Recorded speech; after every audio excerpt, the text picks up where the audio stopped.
রাবণের মৃত্যুর অন্তিমকালে যখন তার শ্বাস চলছিল, তখন ভগবান রাম লক্ষ্মণকে বলেছিলেন যে, যাও, সদ্য রাবণের কাছ থেকে কিছু জ্ঞানী উপদেশ নাও। রাবণ রাম ও লক্ষ্মণকে মোট 3টি উপদেশ দিয়েছিলেন। আজকের দিনেও বড় বড় ধনী ব্যক্তি, ব্যবসায়ী মানুষ যারা সর্বদা শান্তিতে আছে, তারা এই কথা মেনে চলে। উপদেশগুলো: 1. শুভ কাজে দেরি নয়।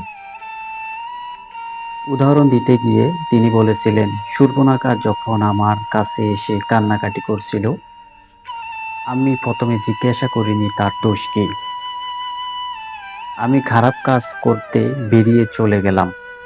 প্রথম আমার খারাপ কাজ হলো মা সীতাকে হরণ করা।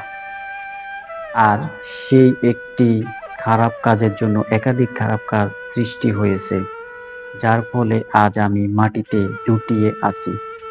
সেজন্য সর্বদা খারাপ কাজকে বর্জন করুন।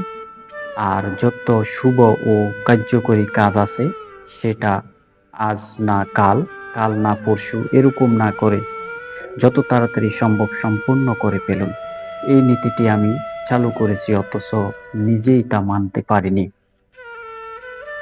2. প্রতিপক্ষকে দুর্বল ভেবো না। নিজের প্রতিপক্ষকে কখনো দুর্বল ভেবো না।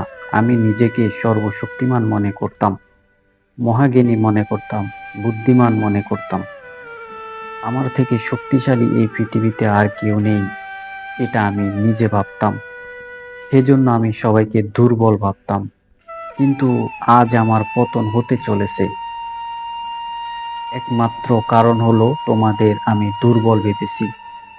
তাই নিজের প্রতিপক্ষকে কখনো দুর্বল ভেবো না।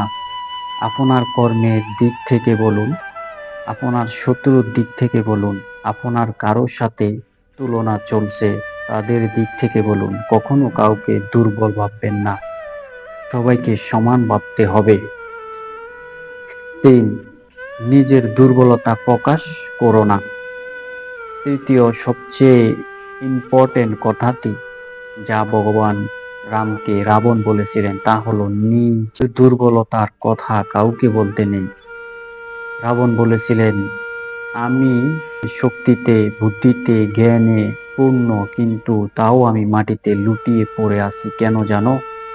ভগবান রাম যখন বললেন কেন, তখন তিনি বললেন, আমার দুর্বলতার কথা ভাই বিভীষণ জানতো।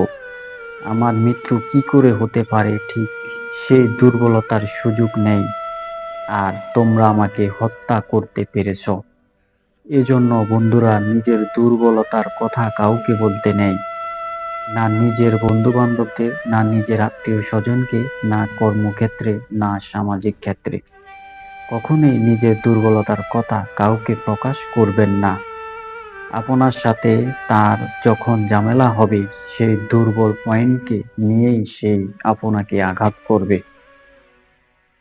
এই মুখোশ খুলে দেওয়ার পরেই সদ্য রাবণ তিনি প্রাণ ত্যাগ করেন। আমি কথাগুলো বললাম রামানন্দ সাগরের রামায়ণ থেকে আমি পেয়েছি।